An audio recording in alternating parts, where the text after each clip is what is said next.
Buenos días. Dentro de la actividad académica del servicio de anestesia, hoy tenemos el placer de contar.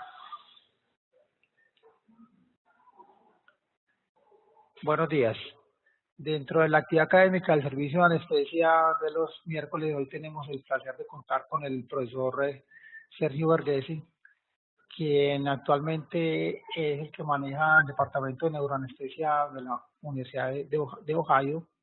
Igualmente maneja el fellowship y maneja todo lo que tiene que ver con la investigación neurológica en el mismo hospital. El profesor pues obviamente es un conferencista internacional, lo hemos visto en los congresos mundiales, en los congresos de la ASA, tiene más de 200 artículos publicados y es editor de la revista española de anestesia. Él tiene un afecto muy especial por la ciudad de Medellín y por nuestra querida Universidad de Antioquia, que inclusive está como profesor emérito. Y a continuación nos va a dictar el siguiente tema, que es los cerebros frágiles en el paciente anciano. Muchas gracias.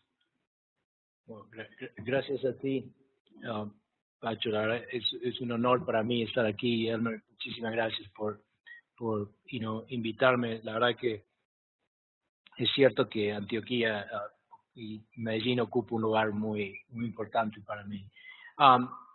Hoy lo que queremos hablar es algo que le he dedicado muchos años, que es el impacto de los anestésicos, el impacto de cirugía y los anestésicos en el cerebro. El título de la charla es el cerebro del anciano, porque probablemente me sea más fácil de explicar el efecto de los anestésicos en pacientes ancianos, pero al final del día es un problema que creo que todos padecemos, ¿no? Siempre sería muy fácil de pensar de que uno puede dar un anestésico, usar 4 o 5 drogas diferentes, apagar ese cerebro y de pronto 1 hora, 2 horas más tarde uno puede parar todas esas drogas y de pronto va a volver donde estaba. Sería muy simplístico de creer de que no va a haber consecuencias de interrumpir todas estas vías tan complejas que existen en el cerebro, ¿no es cierto? Aquí están mi disclosure. No tengo ninguna en realidad para esta charla. Estas son 2 revistas que uno ayuda como editor, entonces veces, y esto es la gente que paga mi investigación en el laboratorio, como eran desde el Instituto Nacional de Health hasta compañías que nunca has leído o escuchado. Así que creo que a este punto de mi vida puedo tener una vista bien balanceada. Siempre me gusta empezar con Don Miguel Delibes, un escritor que si no lo ha leído, léelo. Ganó el premio Cervantes el año antes que Mario Vargas Llosa. Tuvo una cirugía de colon de 2 horas y de pronto la vida para él cambió para siempre. La razón por la cual Don Miguel es un caso muy interesante es porque él no solo se da cuenta inmediatamente qué es lo que le pasa a él, pero él tiene la habilidad de expresar y comunicar el problema paso por paso. Es interesante, la primera semana, apenas él tuvo cirugía, estaba escribiendo, actualmente su hija me cuenta que él termina su libro, probablemente su mejor libro, El Camino del Hereje, lo termina en el hospital el día que es admitido y de pronto, una semana más tarde, no puede conceptualizar sus ideas, lo cual para él es muy problemático. Como uno se imagina, él vive de escribir libros y que no pueda poner las ideas en papel es un problema muy grande. Él dice que ese fue el último día de su vida, que su vida cambió para siempre, que no podía cerrar las ideas, que fallaba al final del proceso. Y va y dice que murió ese día, que don Miguel Delibes murió en la sala de operaciones y que su vida fue terminada. Es interesante porque primero hubo un montón de oportunidades que fueron perdidas. Podemos hablar acerca de la técnica anestésica que él tuvo, que probablemente lo perjudicó de manera diferente, así como también él tenía traits de su personalidad, como por ejemplo depresión, que probablemente no lo ayudó, pero claramente hubo montones de oportunidades que fueron perdidas. Dice que al final del día, ese día él perdió su imaginación. Yo me hice muy amigos de su familia y me ayudaron mucho a diseminar este concepto, esta idea en Europa. Aquí está don Miguel, mira el cambio en muy poquitos años después de la cirugía, aquí está con el rey y la reina de España, cómo realmente cambió, ¿no? Y después, 2 años y medio más tarde, él muere, como todos estos pacientes mueren. Hay partes, aquí está su escritorio, donde, Elisa, su hija, me deja leer lo que él escribía después de su enfermedad, y es muy interesante de ver cómo drogas que nosotros usamos todos los días tienen un impacto tan serio en ciertos pacientes. Uno de los manuscritos que encontramos se llama una persona con opioides, con narcóticos, y cada vez que él tomaba sus opioides por dolor, él escribía de lo que realmente le pasaba a su memoria, a su cerebro. Es muy, muy interesante. Uno no lo piensa de esa manera. Nosotros prescribimos opioides por dolor para los pacientes todos los días, sin pensar muchas veces que puede tener un impacto tan grande. Claramente esto es un cuadro muy florido, es un cuadro que uno no ve todos los días, pero lo que uno ve más rutinariamente son pacientes que cierta parte de su vida cambia después de anestesia, después de cirugía. Así que lo que voy a hacer es hablar un poquito acerca del cerebro del viejo o del anciano, hablar cómo anestesia impacta a esto. Siempre tenemos una discusión con Marvin Mays de la Universidad de San Francisco. Marvin dice que es cirugía, que es inflamación. Mi argumento es que uno puede replicar este problema en animales sin cirugía, o sea que el anestésico ha sido mostrado producir apoptosis celular y cambiar la conducta de esos animales, por ejemplo, sin cirugía, o sea que claramente no ignoro que el proceso inflamatorio que la cirugía tiene lo puede hacer peor, pero también tenemos datos que apuntan directamente a los anestésicos, por eso puse cirugía dentro de paréntesis. ¿Cuáles son los factores que hacen este problema peor? ¿Hay alguna diferencia entre la técnica anestésica, activa o no activa, general o regional? Así como también qué conexiones hay con enfermedades neurodegenerativas. Ustedes aquí tienen alguien que tiene un par de familias con Alzheimer's que tiene una database que sería genial de ver dentro si algunos de esos pacientes, hablamos con Francisco Lopera hace 3 o 4 años acerca de eso, de ver si ciertos de estos pacientes que él tiene tuvieron cirugía y si se aceleró la enfermedad o no. Creo que sería algo para rehablar con él, porque creo que sería datos importantísimos. Así como también qué podemos hacer para poder aliviar, ¿no es cierto?, este problema. Como digo, esta charla la he hecho por muchísimos años y poquito a poquito creo que he ido cambiando ciertas cosas para dar un mensaje donde podamos hacer algo práctico mañana, ¿qué sabemos hoy que nos puede ayudar a hacer un anestésico mejor mañana?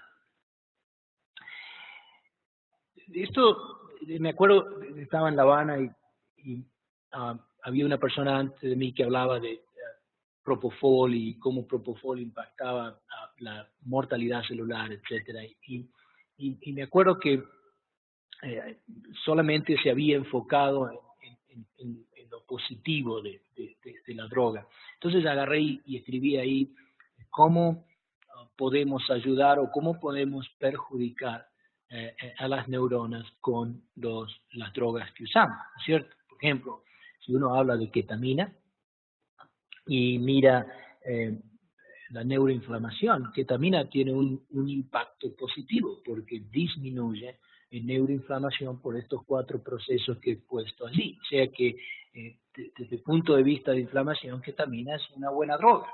Pero lamentablemente si uno mira, por ejemplo, neuroapoptosis, incrementa notoriamente. Sabemos, por ejemplo, hay papeles hoy que muestran que si uno usa ketamina, pacientes tienen más delirio, a pesar de que tienen menos uso de opioides, así como también impacta en neuroplasticidad, en neurogénesis. O sea que, más que todo, creo que el mensaje va a ser qué técnica anestésica podemos utilizar. Número 1, creo que es lo más importante. Segundo, sería si hay diferencias entre ciertas drogas y si hay drogas que pueden ser mejores o peores, que creo que va a ser mucho más difícil de dilucidar. Now, neuroplasticidad y neurogénesis es algo que vamos a escuchar más y más porque es un concepto quizás un poco más nuevo, donde hoy entendemos de que con un anestésico uno puede impactar sobre todo la neurogénesis. Y quizás, por ejemplo, si el paciente recibe un anestésico que es muy profundo, probablemente neurogénesis se suspenda y es allí donde estos pacientes tengan más síntomas de delirio o síntomas de, ¿no es cierto?, de cambios cognitivos tardíos. Por años hablábamos del cerebro del anciano, donde había ciertos cambios, y los cambios que fueron más importantes desde el punto de vista del delirio, desde el punto de vista de cambio cognitivo, es que hay ciertos cambios microvasculares, así como también una alteración de la reparación del DNA. Mervyn dice que, aquí está su nombre, Mervyn dice que los cambios inflamatorios sin duda impactan a este cerebro. Él habla de la historia de que en la prehistoria, cuando el animal estaba herido, sufría neuroinflamación y de esa manera se protegía, que ese no era un buen día de salir a cazar y por eso se quedaba en la cueva. Claramente muestra de que mientras más viejos nos ponemos, que es un estado proinflamatorio y claramente hay un incremento de reguladores, de abreguladores de inflamación. Como digo, mi argumento en esto es que hay varios papeles que muestran que es difícil de predecir si uno mira, por ejemplo, IL-1, IL-6, si esos pacientes van a tener delirio o no. O sea, hay pacientes que tienen un proceso inflamatorio importante y no tienen delirio, y hay pacientes que tienen bajo niveles de marcadores de inflamación y tienen delirio. Por lo tanto, se me hace difícil de entender que solamente esto sea debido a un proceso inflamatorio. Este papel tiene más de 60 años. Belfort lo publicó en The Lancet, miró a 1.200 pacientes. O sea que esto no es un problema nuevo.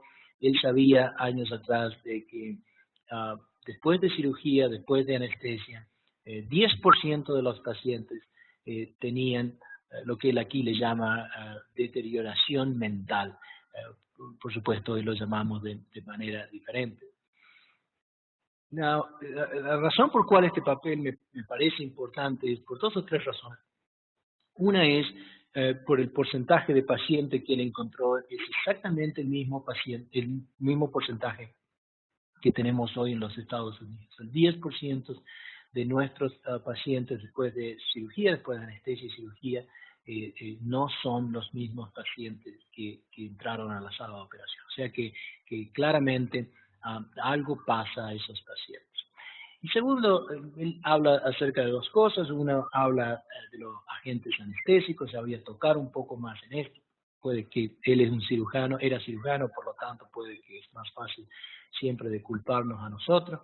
Pero la segunda cosa es que habla de hipotensión. En hipotensión hoy encontramos una asociación muy fuerte entre los pacientes que tienen hipotensión intraoperatorio y después tienen cambios cognitivos.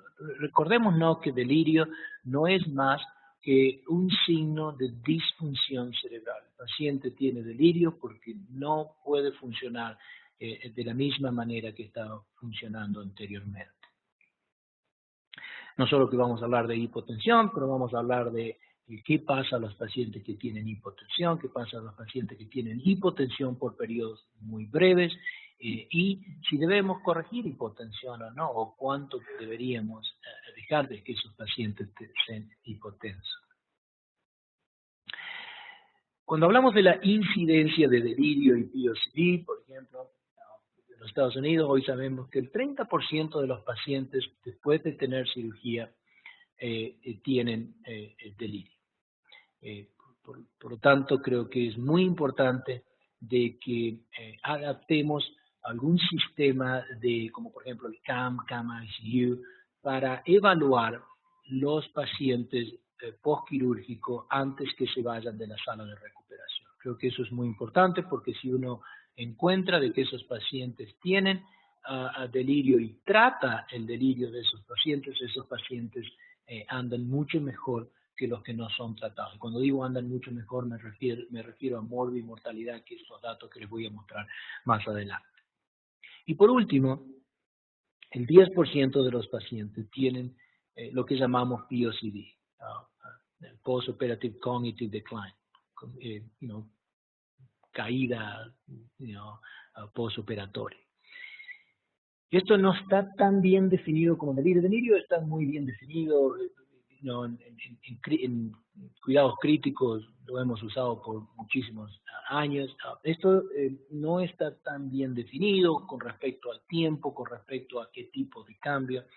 Ayer alguien me decía que algunos de los pacientes, por ejemplo, yo hablo más de cambio cognitivo con respecto a memoria, porque, por ejemplo, la mayoría de los cambios que vemos son alrededor del hipocampo, y que es la parte más importante para la formación de nueva memoria. Pero, por ejemplo, ayer anoche alguien me decía que hay pacientes que tienen cambio del sueño, o cambio de la personalidad, o cambio de ciertos domains del cerebro que son no directamente relacionados al hipocampo, lo cual también está bien descrito, ¿cierto? Claramente, pacientes que tienen este tipo de cambios van a estar afectados, no van a poder trabajar de la misma manera que trabajaban anteriormente, o algunos van a tener que dejar de trabajar. Y por último, lo que sabemos es que pacientes que tienen delirio, o pacientes que tienen POCD, o pacientes que tienen delirio y POCD, tienen una mortalidad más alta. O sea que si el paciente muestra estos signos, es importante de que lo tratemos porque si no la mortalidad va a incrementar. Es un concepto que para nosotros anestesiólogos es un poco más difícil de entender porque por años y años pusimos un montón de esfuerzo en la parte intraoperatoria y hoy por hoy hemos hecho anestesia absolutamente segura en la parte intraoperatoria. Pacientes no mueren en la sala de operación. Lo que tenemos que entender es que pacientes mueren en la parte postoperatoria y es allí donde debemos poner esfuerzo. Por ejemplo, mi sociedad en los Estados Unidos, la ASA, ha puesto un montón de esfuerzo en la parte pero más importante en la parte postoperatoria, que es allí donde probablemente podamos tener un impacto más grande. Este papel lo estaba listo para publicar en diciembre del año pasado, donde es un metaanálisis que muestra el impacto de delirio y mortalidad. Históricamente, lo que sabíamos es que pacientes que tenían delirio tenían una mortalidad más alta. La muerte post-quirúrgica es alrededor del 1.8%. Lo que sabíamos era que en el primer año la mortalidad llegaba alrededor del 4%. Este papel un poco que redefine y encuentra que la mortalidad en estos últimos 20 papeles publicados desde en los últimos 10, 15 años llega a cerca del 8%. O sea que claramente el paciente que tiene delirio no tiene las mismas chances de sobrevida que el paciente que no tiene delirio. O sea que tenemos que ponerle mucha importancia a esto.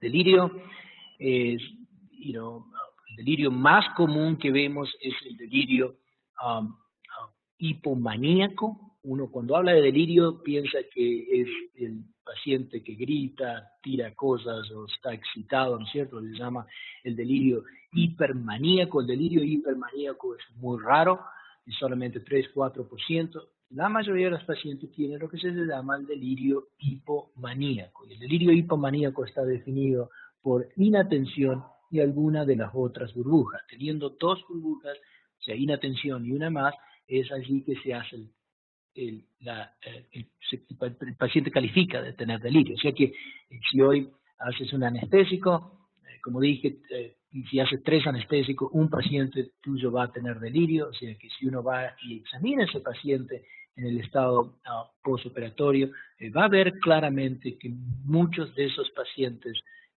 no van a estar conectados y van a estar mirando el cielo o mirando el techo, van a estar como inatentos y eso es suficiente para que ese paciente tenga el diagnóstico de delirio.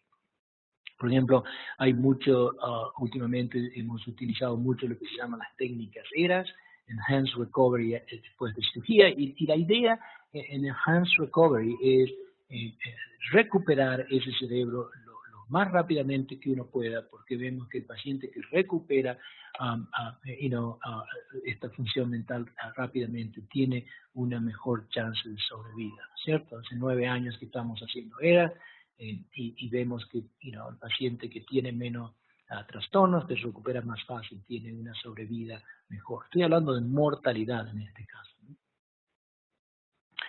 Ahora, hay ciertas y determinadas condiciones en las cuales son difíciles de modificar.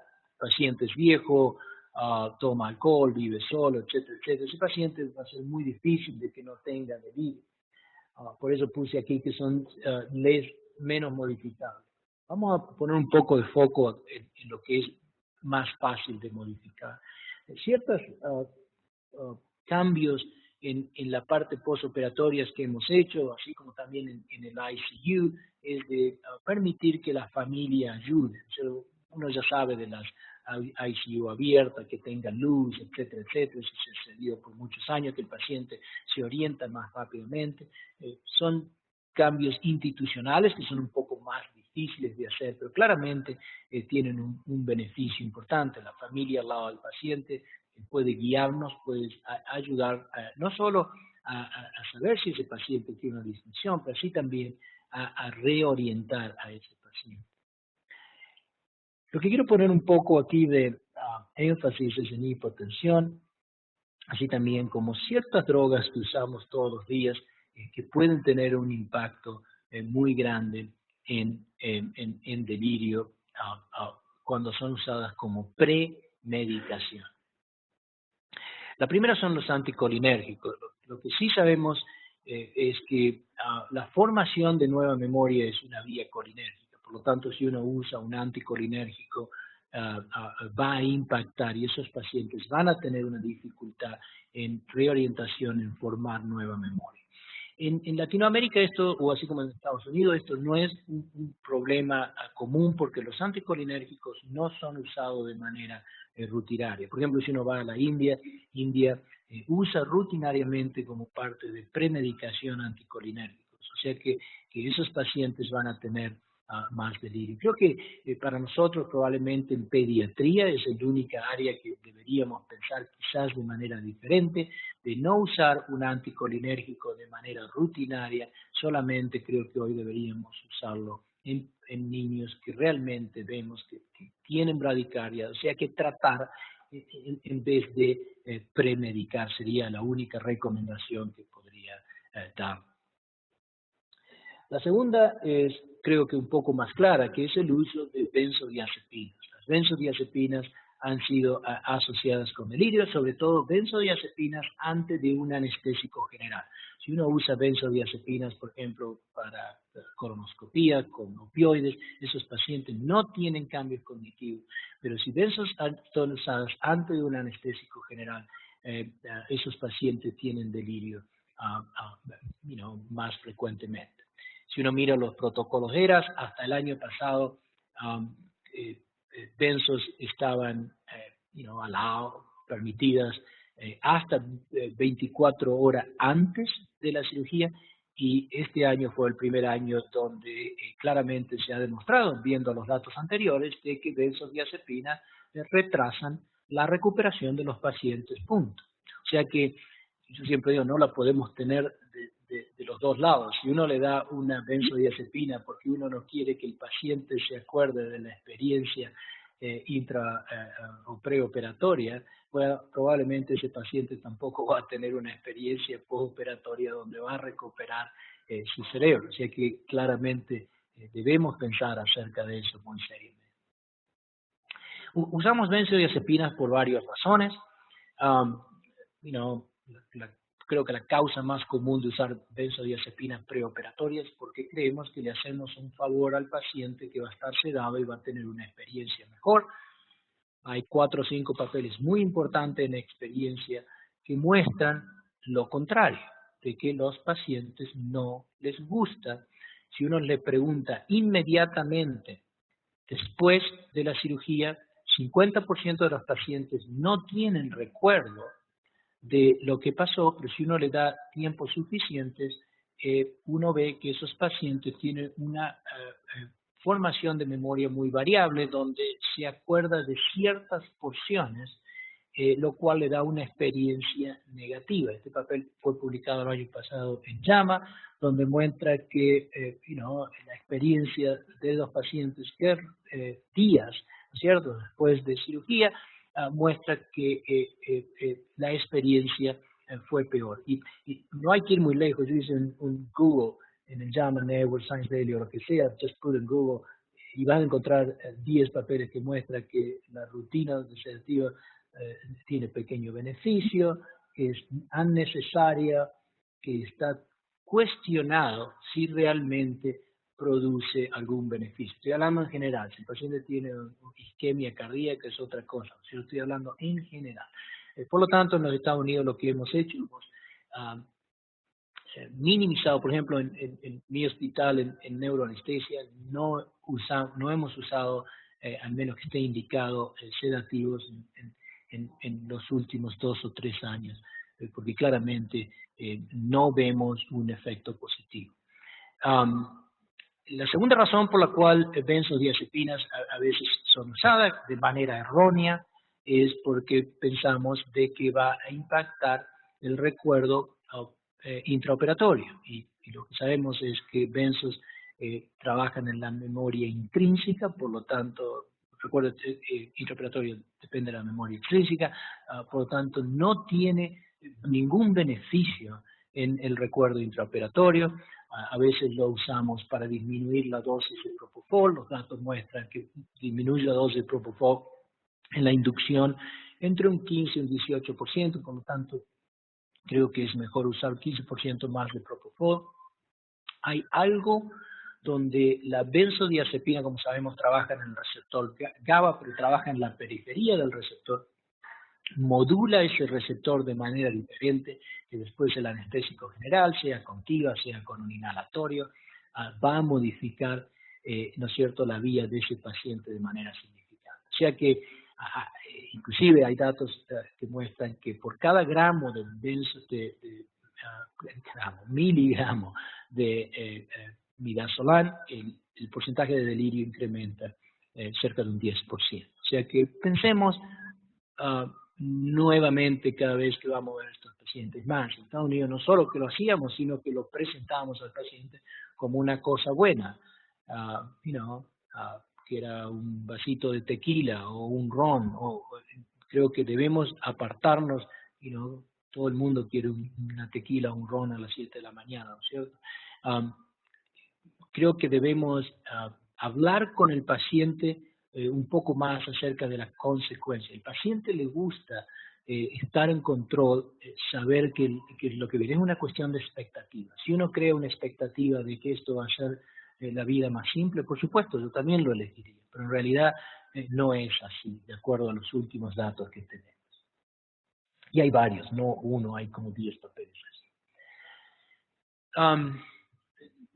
Con respecto a edad, para cambios cognitivos tardíos, lo que tú me preguntabas, Pacho, ayer, sí, es más alto, cerca del 10-12% de los pacientes que son más viejitos que tienen cambios cognitivos tardíos. Ahora, si uno mira en los pacientes jóvenes o de edad media, el porcentaje de delirio es muy similar. O sea que no nos confundamos en creer que, bueno, si la abuelita tiene 90 años no le voy a dar benzos porque sé lo que se le pasa, le lleva una semana a recuperarse, pero si el paciente tiene 30 años probablemente no es tan importante. Edad no es un factor muy fuerte para la predicción de delirio.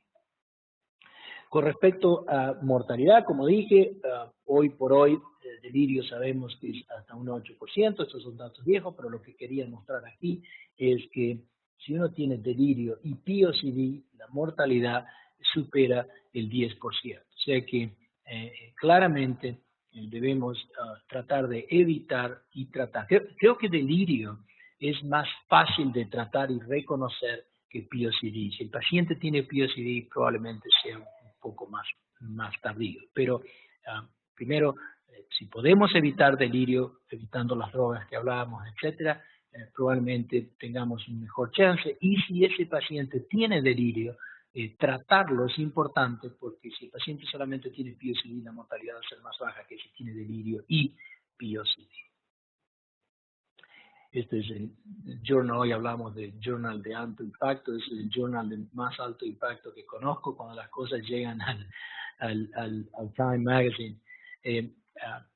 Dos cosas, hay awareness general. Segundo, los pacientes van a empezar a preguntar. Si tienes pacientes educados, te van a preguntar. A mí me pasó no hace mucho, un paciente que tenía 88 años, juega al tenis todos los días, está perfecto, pero le daba la rodilla, le daba trabajo jugar al tenis, pero caminar y todo lo demás, ni un problema. De pronto viene y después de la consulta con el cirujano ortopédico, por ejemplo, le digo, por supuesto, le digo que tenía que cambiarse la rodilla, él viene y pregunta y dice, bueno, mira, si tú me aseguras de que yo voy a poder volver al estado que estaba anteriormente y jugar al tenis, me cambio la rodilla. Ahora, si tengo chances de que esto va a ser mi vida peor, dejo de jugar al tenis y hago algún otro deporte. O sea que claramente cuando estos datos empiezan a tener, el público lo empieza a ver, las preguntas que uno empieza a hacer son diferentes. Y ¿qué le respondes a ese paciente?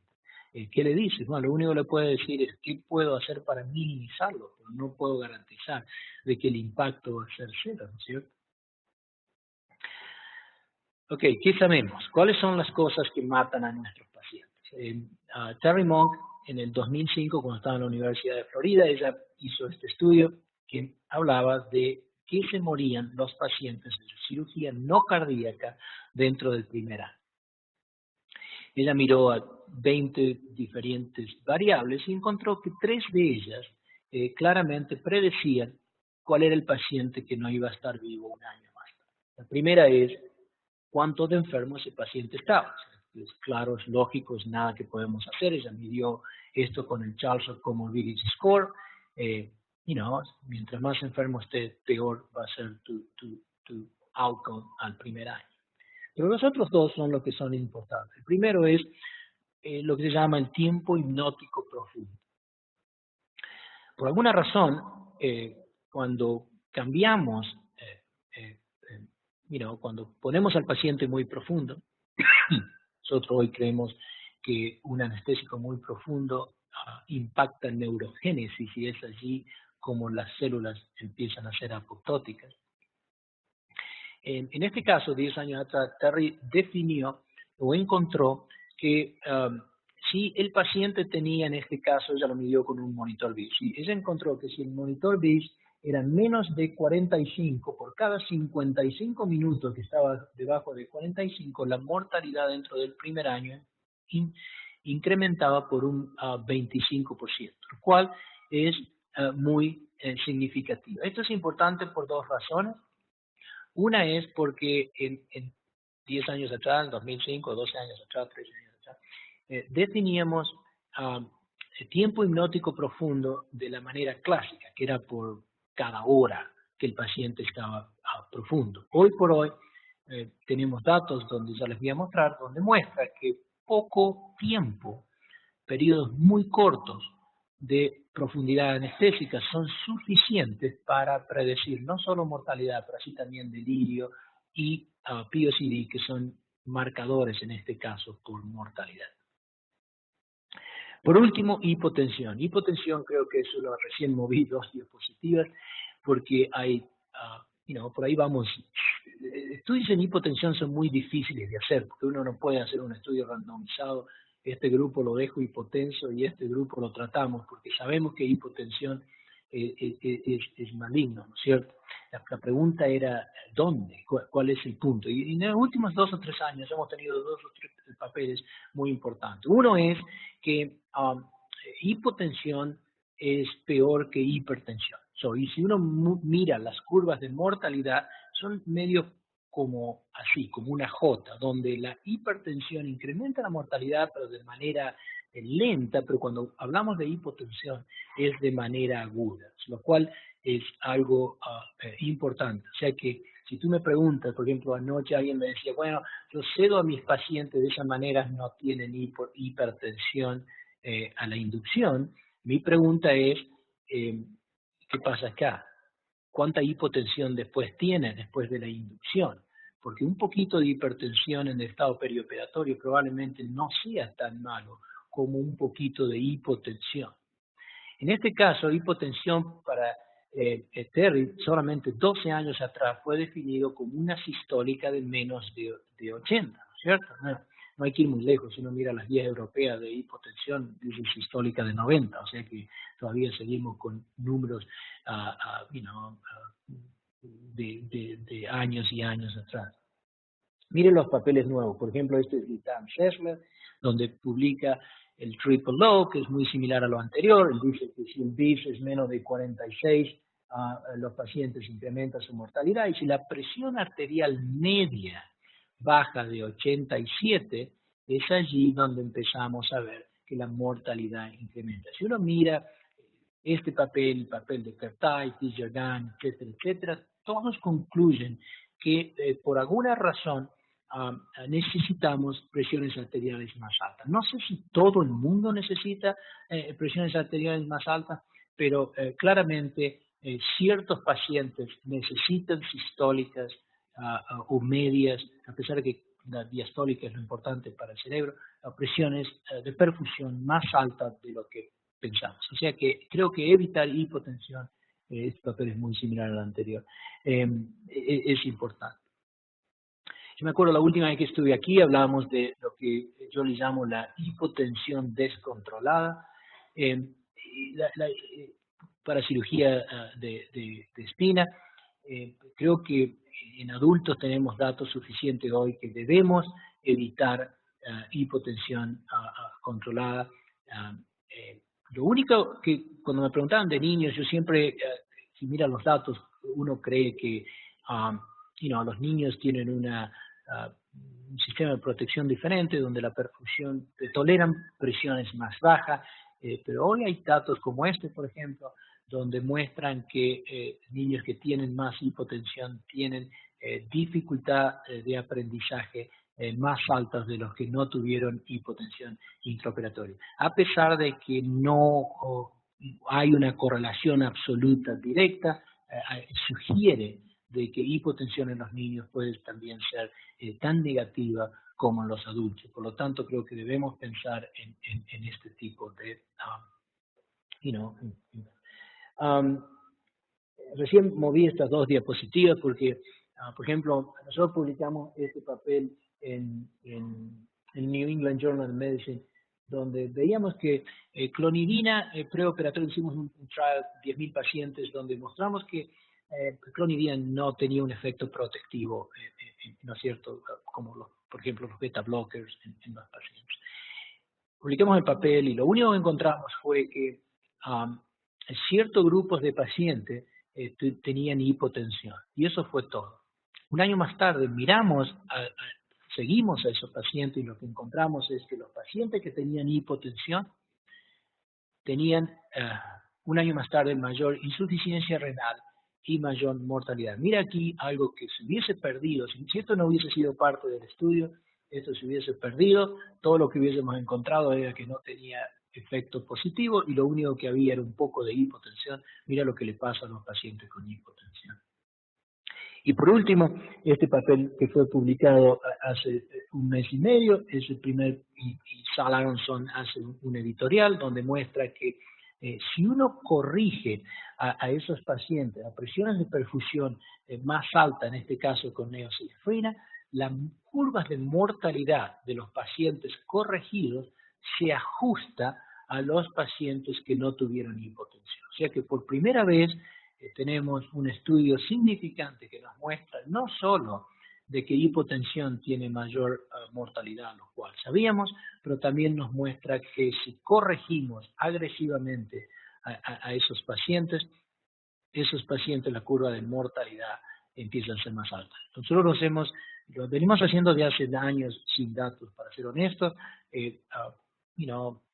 Dos trials, el paciente tiene hipotensión, le das 1 o 2 pushes de neosifrina, si el paciente vuelve a tener hipotensión, claramente lo ponemos en un continuo trip de neosifrina porque los datos empiezan a sugerir de que probablemente esos pacientes necesiten mayor perfusión.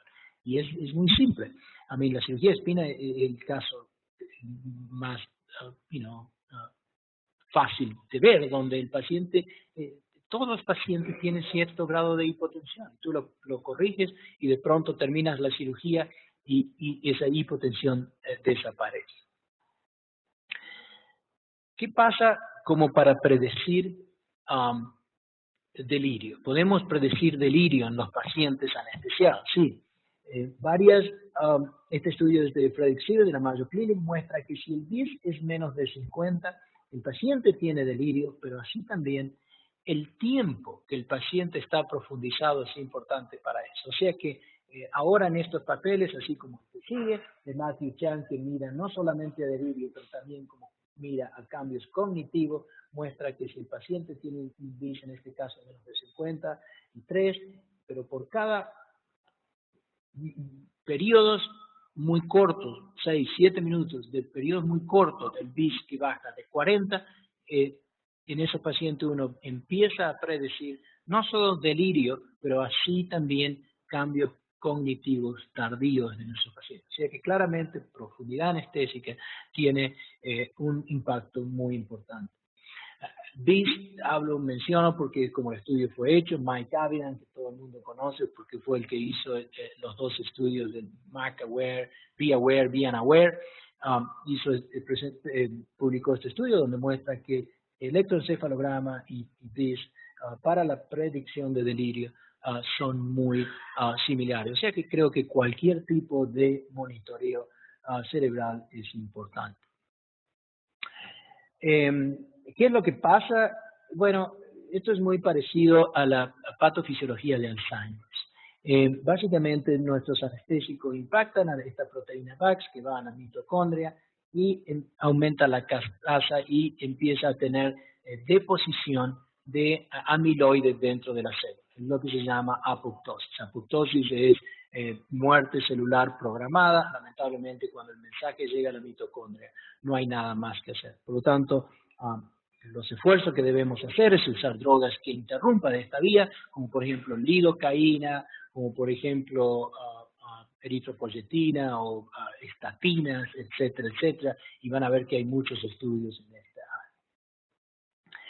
Por último, ¿hay algún anestésico que es mejor que el otro? Hay como regla general, yo diría que los anestésicos inhalatorios tienen un efecto continuo. Bajas dosis, alta dosis, la cantidad de apoptosis es muy similar.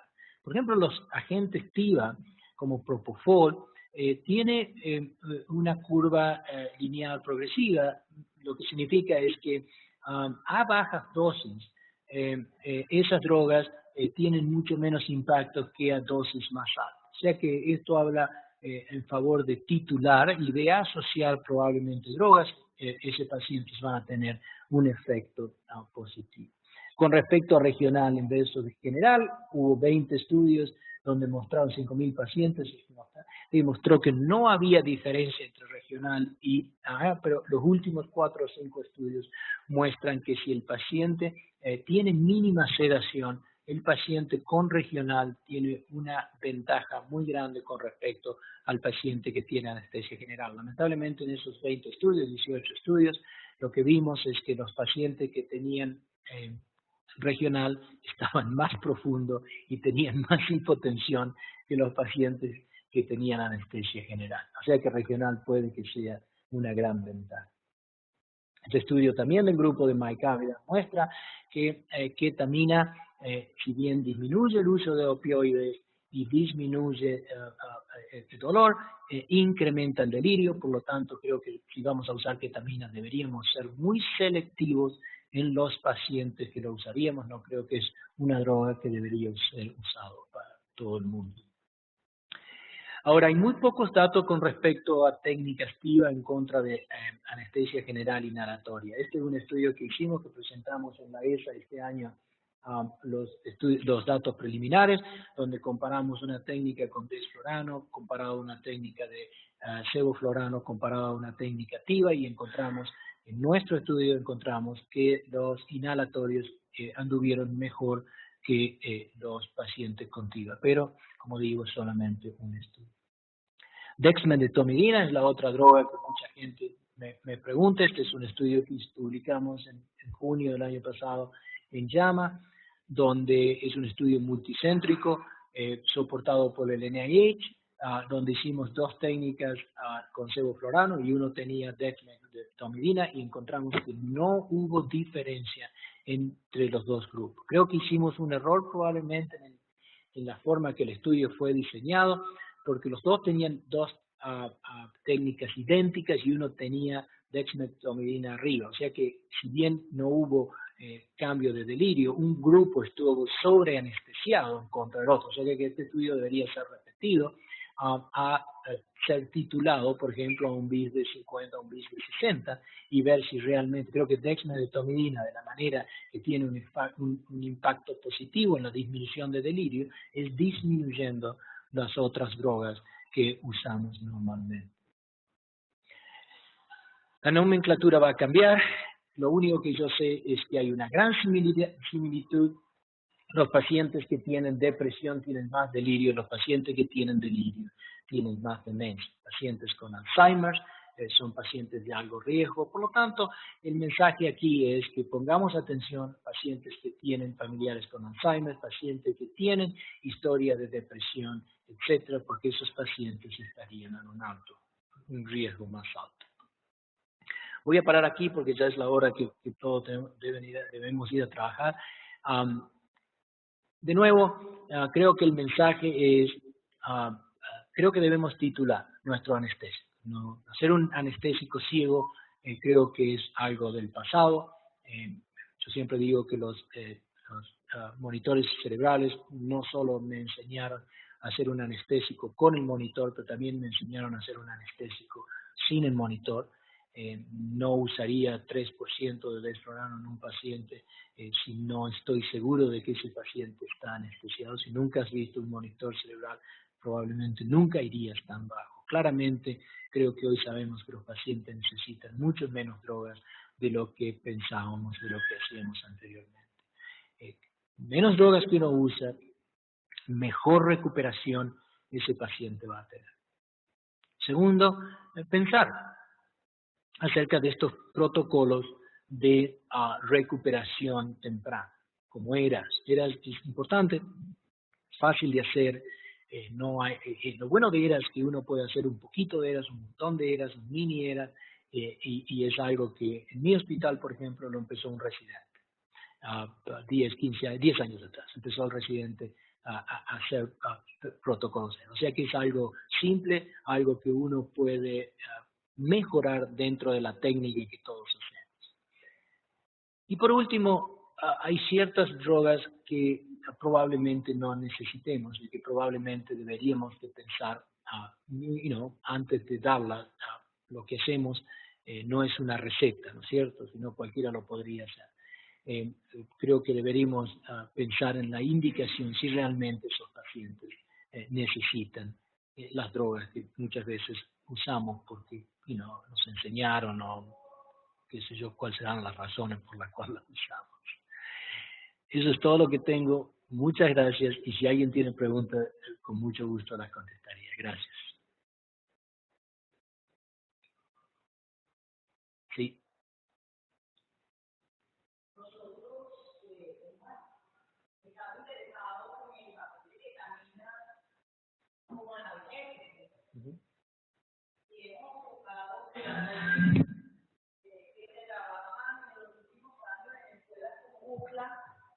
Que UCLA administra dosis por debajo de 0,1 miligramos por kilo y el uso de infusiones, lo cual puede ser interesante porque en el trabajo que usted señala de ketamina y el riesgo de delirio, de pronto contradice otro resultado del Lancet que salió el año pasado, en el año 2017, donde encontraron que una dosis única de ketamina en el intraoperatorio, el comportamiento del delirio fue igual en ambos grupos. El punto es que usar dosis subanestésicas en infusiones continuas es un punto interesante de trabajo porque a lo mejor la neuroprotección Sí, o el daño sea diferente. Sí, tienes 2 o 3 puntos ahí muy importantes. Uno es cierto que el estudio de Mike Abbott es una dosis única y por eso no encuentra cambio en el dolor. O sea que si uno, para ser honesto, mira la literatura, encuentra que solamente infusiones continuas tienen un impacto positivo en la disminución de opioides y mejores scores. Eso estoy muy de acuerdo contigo. O sea que si va a usar ketamina, debería ser usada de manera pulses continuo o continuo sería lo mejor. La segunda es la dosis. Es muy importante. Si tú miras este papel, a mí me llamó la atención de que fue publicado en JAMA porque la dosis, o Lancet, en el Lancet, porque la dosis era más alta. O sea que claramente debemos buscar a dosis más bajas. El papel que tú te refieres, creo que la manera que el delirio fue medido fue muy precaria, por lo tanto no creo que deberíamos usarlo como un patrón de delirio. Creo que aquí la oportunidad existe todavía es de ver si realmente dosis más bajas continuas, ¿cuál es el impacto en delirio? Creo que esa pregunta sí. Yo creo que ese es uno de la cooperación que usted nombró en nuestro desayuno más temprano, porque nosotros valoramos 120 pacientes sometidos a dosis subanestésicas de ketamina, la dosis de las primeras experiencias norteamericanas, y encontramos una frecuencia de delirio bastante baja. La medimos con los mejores desenlaces de aquí las tablas pues validadas al idioma español, y en esa primera serie que encontramos de infusiones de 24 a 48 horas dentro de un plan multimodal de analgesia, el comportamiento del delirio fue muy bajo. Pero tenía un solo brazo, ¿no es cierto? No era... Sí. Claro, porque hacerlo con un grupo control todavía no entiendo. O sea, estamos apenas empezando a darnos cuenta qué es lo que está pasando con las infusiones mínimamente analgésicas, o sea, un contexto completamente diferente del uso intraoperatorio. Esa es una muy buena oportunidad. Es una muy buena oportunidad porque en Latinoamérica se usa ketamina más que en Estados Unidos. Y como digo, creo que la oportunidad sigue abierta. Mira, nosotros publicamos un review con algunos datos de Víctor Navarrete en Cuba, porque en Cuba, pobre Víctor, todo lo que tiene es ketamina, o sea que lo usa muchísimo. Y ya te digo, creo que hay una oportunidad allí para verlo. Por el momento, creo que voy a sostener que con los datos que tenemos es que ketamina incrementa delirio, por el momento. O sea que al menos que haya un estudio randomizado bien hecho que muestre al menos que no lo incrementa, no que lo disminuya, que no lo incrementa. Porque el tema es muy simple aquí, es que los opioides incrementan delirio. O sea que el tema es dónde está ese breaking point donde la disminución de opioides con una dosis de ketamina bien baja disminuye el delirio o al menos no lo incrementa. O sea que esa es la pregunta crítica. El tema es, ¿qué pasa si usas paracetamol? ¿Qué pasa si usas no esteroideos? Yo creo que es allí donde porque paracetamol sin duda es mucho más benigno. O sea, mi pregunta es si ketamina está listo para prime time o ketamina debe ser reservada para pacientes de alto riesgo, de uso de opioides altos, etcétera, etcétera. O sea que esa sería mi duda. Que realmente es ketamina lo que los pacientes necesitan o lo disminuimos con paracetamol y de pronto minimizas. Si tú, ¿sabes cuál es mi bias? Mi bias es que si tú agarras una animal de edad ketamina y mira la muerte celular alrededor del hipocampo, vas a ver que incrementa notoriamente. Por eso tengo bias en contra de ketamina. Pero la pregunta sigue abierta. Albert.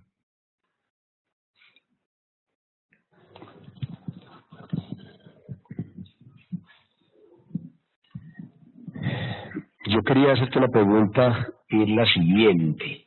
En una pasada oportunidad que tuve, pues que estuvimos discutiendo sobre este tema, se mencionaba claramente el papel de la hipotensión, y cuando se mencionaba hipotensión, a mí me quedaba claro que sistólicas por debajo de 80, pues eran lo más lo deletereo que el beneficio que podíamos tener, y se hacía en relación sobre la parte cognitiva, que entre otras cosas nosotros como anestesiólogos difícilmente evidenciamos lo que pasa con el paciente más allá del área de recuperación.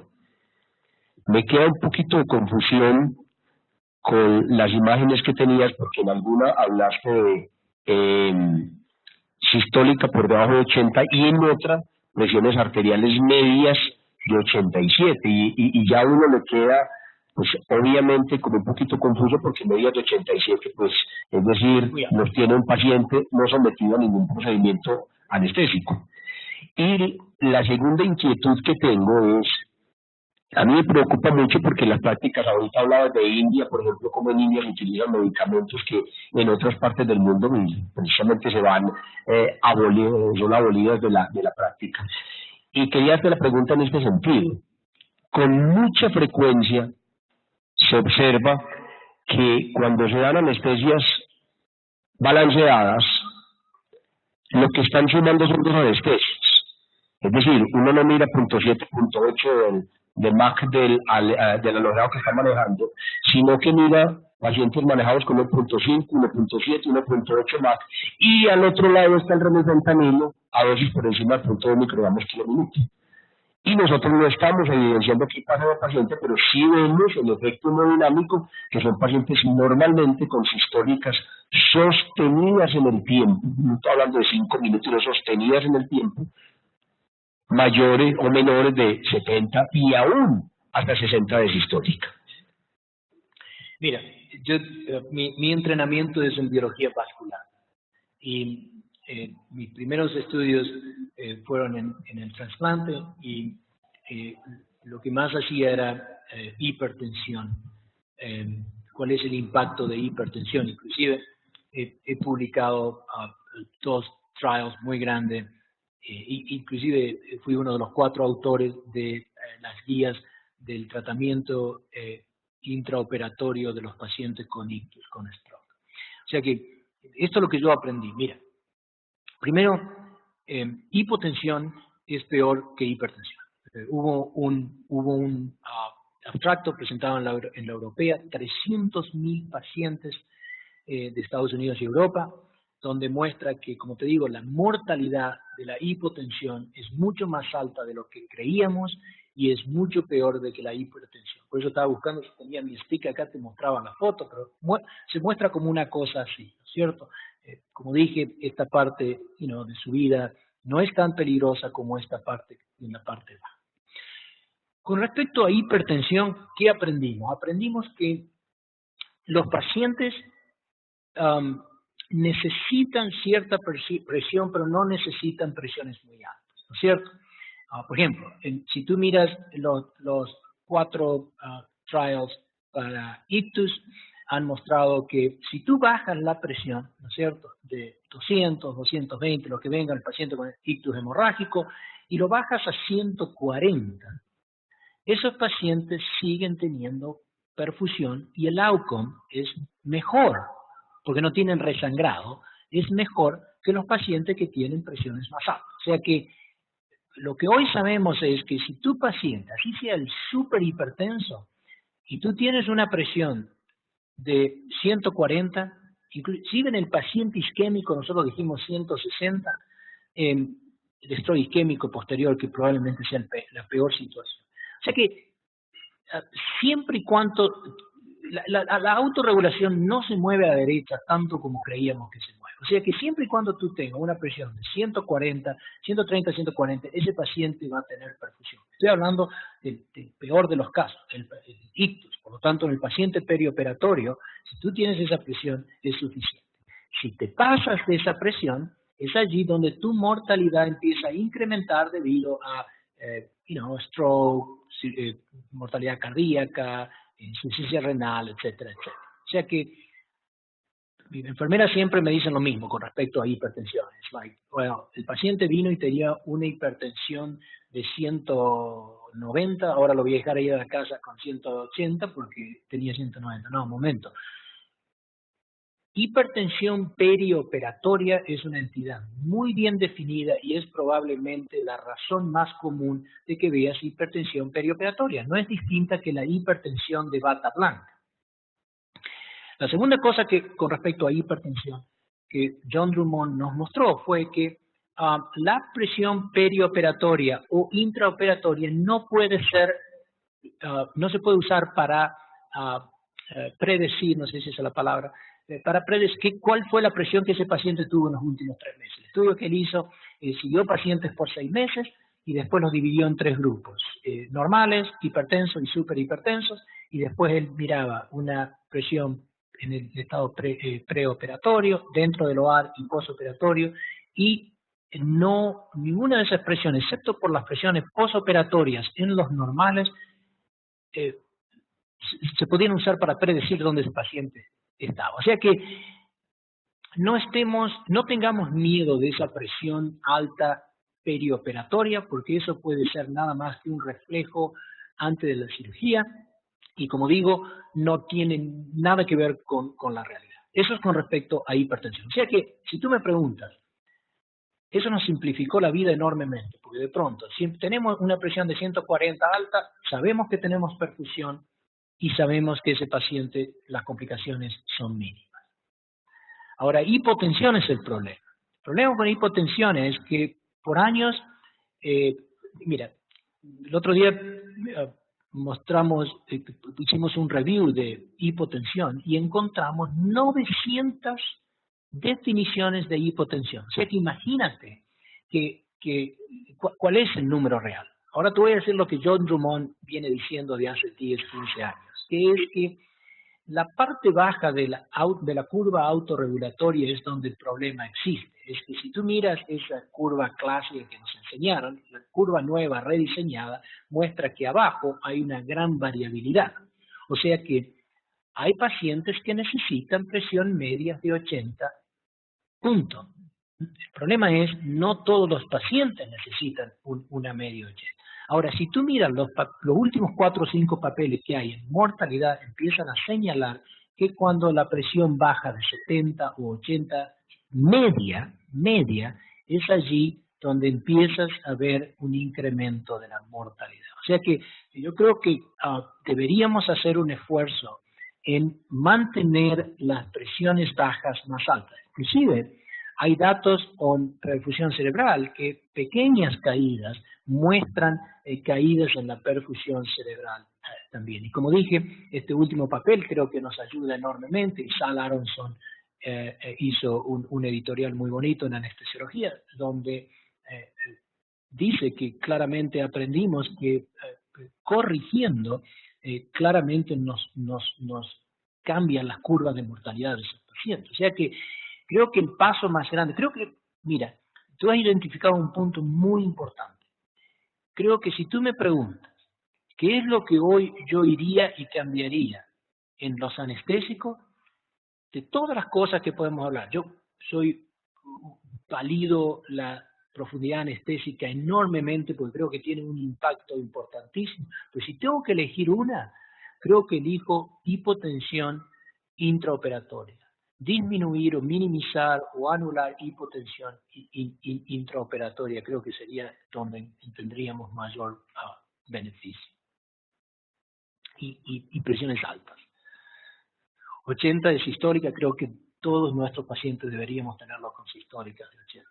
Es allí probablemente donde tengas el beneficio de minimizar tu presedación, de minimizar la cantidad de drogas que usas. Creo que es allí donde tienes el gran beneficio, es que disminuyes hipotensión.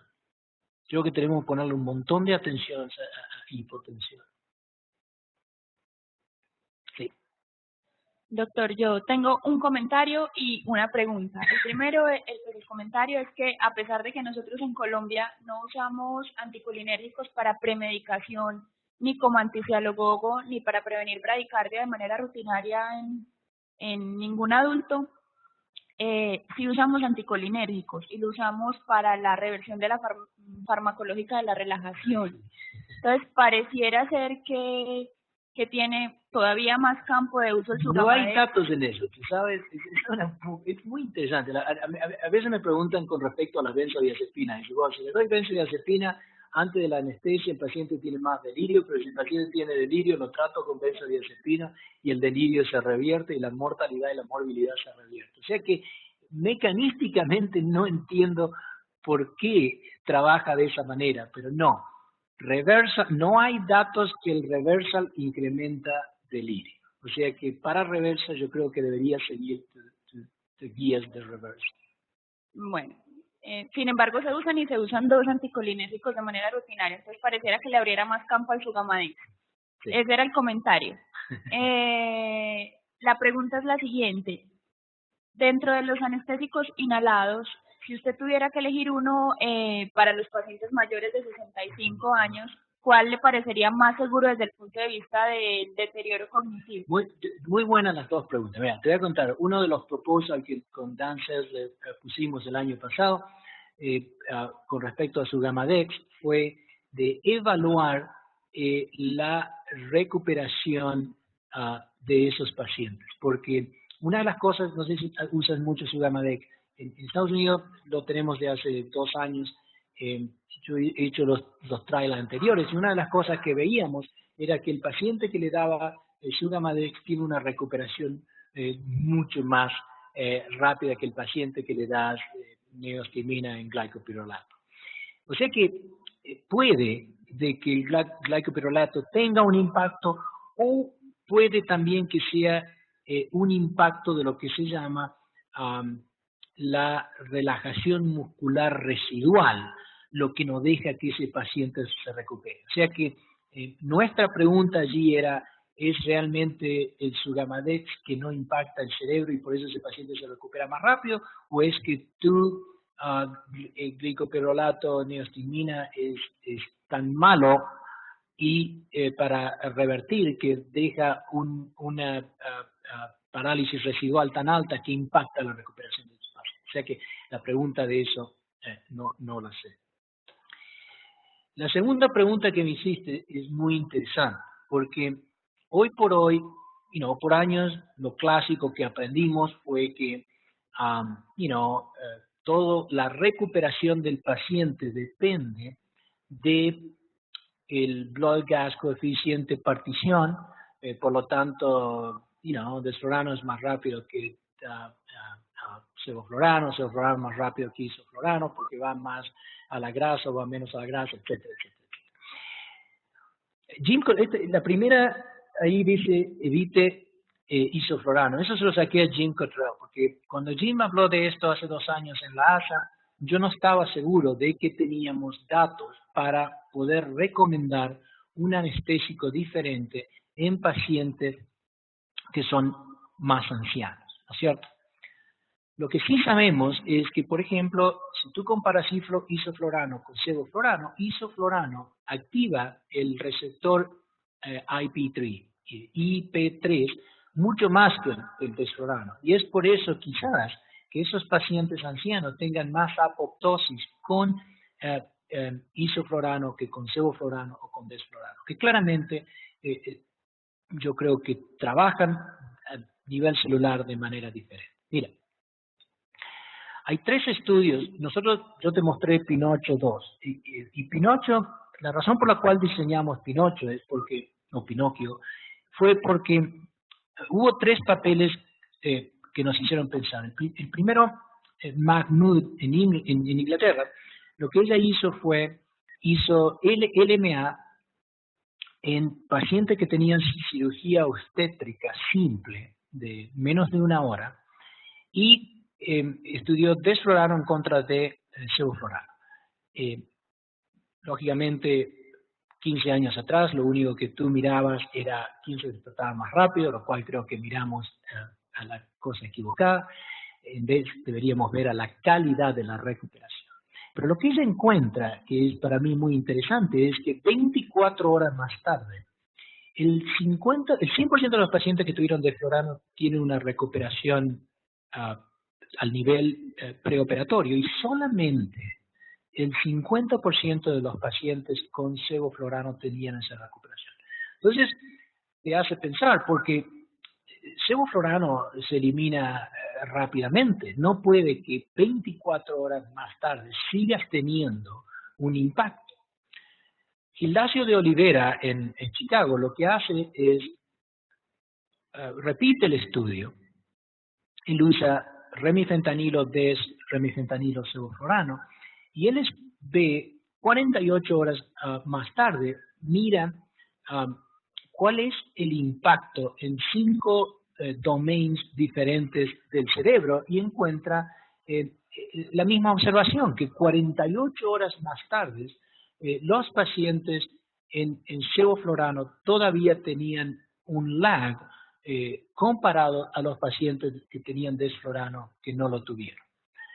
Con esa información fue que hicimos este estudio de Pinocchio, que es una técnica basada en sevoflurano, otra basada en desflurano y otra basada en TIVA, y encontramos que el grupo de desflurano anduvo mejor.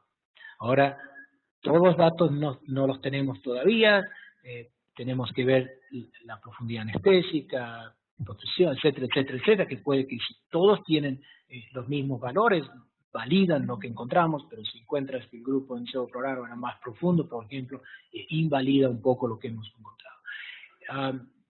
Creo que mejores drogas de acción más corta, creo que puedo hacer el mismo argumento para remifentanilo comparado con fentanilo, es que drogas que tienen una vida más corta va a permitir que esos pacientes tengan una recuperación más rápida. La pregunta del $1.000.000 aquí es ¿cuál es el punto crítico que no deberíamos cruzar para que ese paciente se recupere de manera rápida, ¿cierto? Esas 24, 48 horas de aventaja que desflurano tiene, ¿se va a prolongar eso dentro de un cambio cognitivo tardío? Por eso, en este momento, en este estudio, estamos viendo delirio y POCD, pero ¿qué pasa? Tenemos que seguir esos pacientes por 1 año o 2 para ver si realmente tuvo un impacto diferente. O sea que creo que ese va a ser el paso que sigue. El paso que sigue va a ser tratar de ver si las técnicas anestésicas, si la droga tiene un impacto positivo. Eso creo que va a ser la pregunta importante. O sea que para responderte, yo creo que sí. Yo creo que sí. Si tienes un paciente de más de 60 años, probablemente es allí donde gastaría un poquito más de dinero. Creo que, me imagino que el programa debe ser más caro que en Estados Unidos, no lo es. Creo que sí, que es allí donde hay una oportunidad. El paciente de riesgo creo que se beneficia de drogas de acción más corta. O una activa muy bien titulada con Propofol, lo cual el grupo de Chile mostró que tiene resultados similares. Gracias. Muy bien. Muchísimas gracias.